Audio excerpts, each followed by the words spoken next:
Fala galera, boa tarde a todos, direto aqui do CT Edmo Pinheiro, mais um convite do Goiás. Estou ficando famoso aqui, né? Muito obrigado a todos, o Fernando Lima, o pessoal aqui da recepção também do centro de treinamentos, tanto para mim, né, do Goiás News, e até meu irmão também, o Gustavo, que está me ajudando aqui a gravar, e também o pessoal das páginas, enfim, nessa entrevista exclusiva com a gente, basicamente, né, com o diretor de futebol Lucas Andrino, que conseguiu sim responder boas perguntas, bons questionamentos. Primeiramente, em relação ao Paulo Baia, ele deu uma resposta, tá? Depois eu vou até analisar com mais calma, mas deu a entender que o Goiás tem uma opção de compra em relação ao Paulo Baia. Eu até gravei esse trechinho, vou deixar no final também para vocês acompanharem. Ou seja, uma opção é diferente de prioridade, né? Até essa informação que eu estou buscando já há um tempão. Prioridade é se aparecer uma proposta, vamos supor aí de 5 milhões, e o Goiás cobrir essa oferta, o Goiás ficaria com o jogador. Opção de compra quer dizer que o Goiás já tem, por exemplo, um passe fixado, um valor fixado. A gente ainda não conseguiu, né, confirmar esses números. O Lucas Andrino respondeu que se tivesse, né, a possibilidade de comprar o jogador, tendo essa possibilidade, teria que rever em relação aos contratos, aos direitos econômicos por parte de cada um dos atletas. Isso é importante. Ele respondeu também em relação ao Alex Teixeira, uma dúvida que eu tinha sobre os jogadores que estão livres no mercado. Ele acabou garantindo o seguinte, né, que os jogadores que estão livres antes da primeira janela do mês de janeiro, esses sim, né, podem fechar aí com o Goiás, e não os jogadores, por exemplo, que rescindiram agora os seus contratos em abril, em março, que seja, tá, antes dessa segunda janela, agora essa última que era voltada mais para jogadores que estavam nos estaduais. Então já é um começo. Por exemplo, o Alex Teixeira pode sim, né, dentro desta possibilidade, ainda fechar com o Goiás, e outros jogadores que estão livres de janeiro para trás, né, vamos colocar assim. Depois eu vou gravar um vídeo durante essa semana falando sobre isso. Não são tantas opções boas assim, mas enfim, pode resolver quebrar esse galho, né, para o Goiás, que não contratou um ponto. O Lucas Andrino respondeu isso também, que irá sim trazer mais um. Falou sobre o zagueiro Antony também, que o Goiás logo vai trazer ele de volta para o elenco profissional, né. O contrato do Antony é curto, se eu não estiver enganado, vai até o final do mês de outubro, novembro, não chega até dezembro. Então o Lucas Andrino respondeu isso também, falando que está trabalhando com essa possibilidade, e é o único zagueiro canhoto, né, dentro do elenco do Goiás. Fez 4 jogos, um zagueiro de 18 anos de idade, de forma surpreendente, sumiu do time.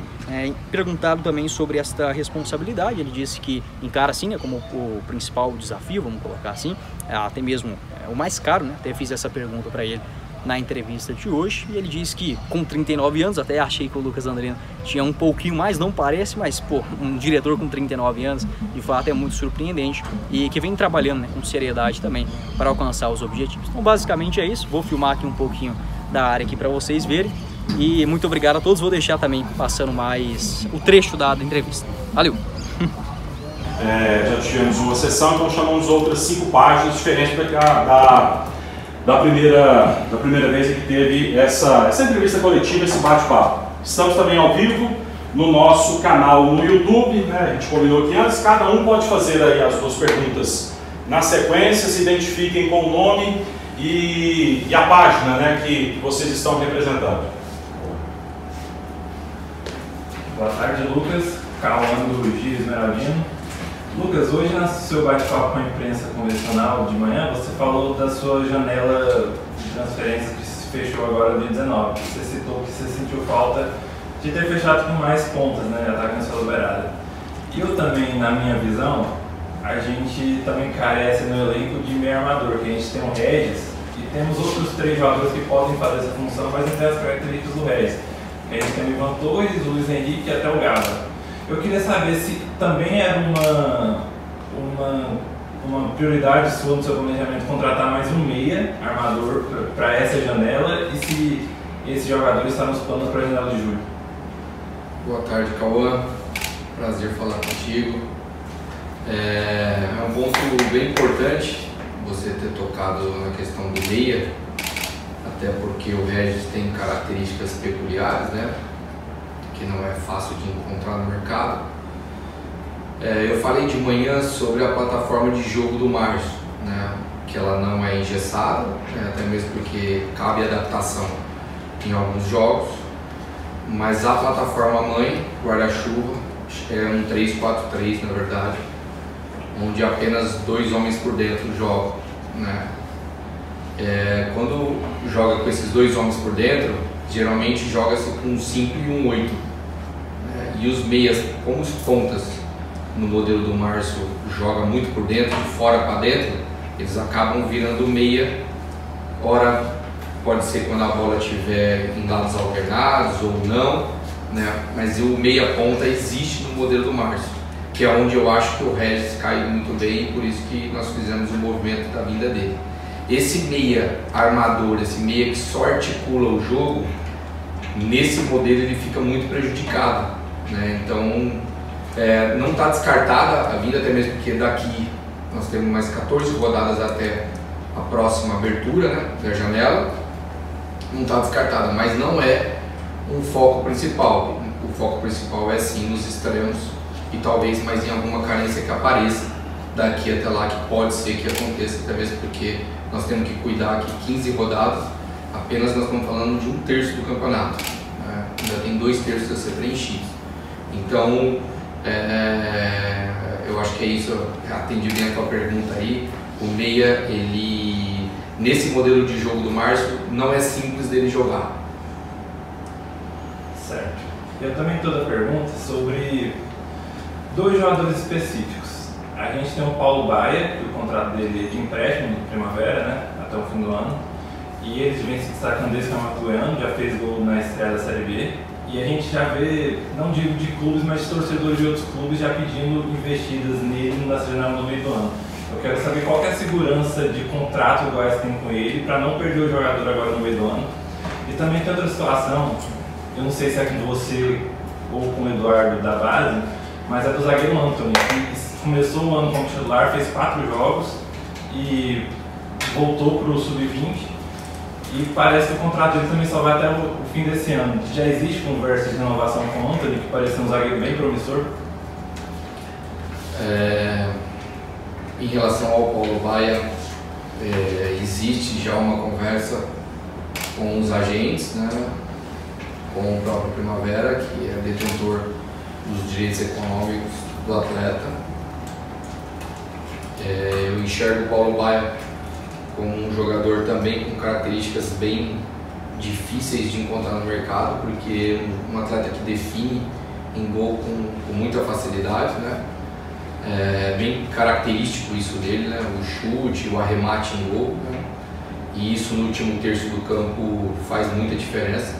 Então o Goiás sim vai conversar a respeito da aquisição, né, do atleta, da nova parceria com o Primavera, uma vez que exercida a opção de compra, né, você tem que redesenhar a parte dos direitos econômicos, né, e o novo contrato. Paulo Baia é um atleta que eu vejo realmente o mercado hoje é carente desse extremo que faz gol, né, e ele vem fazendo gols, não só no estadual como já na estreia do Campeonato Brasileiro. Então é um atleta que a gente vai ter uma atenção sim, é um atleta que dia a dia muito tranquilo, trabalhador, focado, é um atleta que realmente o Goiás tem interesse de que ele permaneça e que seja um ativo do clube. Em relação ao Antony, que é o zagueiro da base, eu acho que é um atleta também muito promissor, um garoto ainda, né? Nós vimos no jogo contra o Flamengo, nós fizemos questão de assistir o jogo contra o Flamengo, depois também nós assistimos, se não me engano, contra o Vila Nova logo em seguida. Um zagueiro canhoto, alto, com perfil bom, rápido, técnico. Então é um jogador que nós estamos olhando com muito bons olhos e que logo vai estar inserido novamente dentro do processo do profissional. Existe sim uma conversa sobre a renovação. Quando eu cheguei, até o próprio Eduardo, que é um diretor, né, da base, um gerente da base, mas todo o futebol fica a minha competência, né, fica a minha atribuição, então eu falo com o Eduardo diariamente, né, converso com ele diariamente, e ele já tinha me apresentado essa preocupação da renovação do contrato do Antony. Isso já vem sendo conversado e com certeza logo a gente vai conseguir apresentar o novo contrato do atleta e que ele permaneça do Goiás, para que ele termine também a formação dele e a transição profissional de uma forma mais completa. Boa tarde, Lucas. Igor Honório do Radar Esmeraldino. Lucas, sabemos que esse time foi reformulado, podemos dizer, em um prazo de 14, 15 dias. Foi um tempo muito curto para você trabalhar. Como como diretor de futebol, esse foi um dos maiores desafios que você teve? O fato de ter pouco tempo para trabalho e a cobrança, não só da torcida, mas de demais pessoas dentro do clube, para poder trazer realmente reforços, jogadores que viessem para jogar, para ser titular e para resolver o problema do time? Boa tarde, meu amigo. Realmente foi um grande desafio, mas desde que eu recebi a primeira ligação do Luciano, eu já sabia, porque sou conhecedor do mercado, acompanho todo o mercado brasileiro e sabia das dificuldades que existiam e pelo clube não ter atingido os resultados no estadual, que era muito esperado, né? Isso faria com que eu tivesse que me movimentar rápido, tanto em relação às saídas quanto às possíveis chegadas de atletas, né? Diria que se não foi o maior desafio, foi um dos, com certeza, porque eu também cheguei no Guarani em um momento muito difícil, então lá também foi um grande desafio. E aqui eu acho que o grande desafio era, na verdade, o espaço curto de tempo que a gente tinha, né?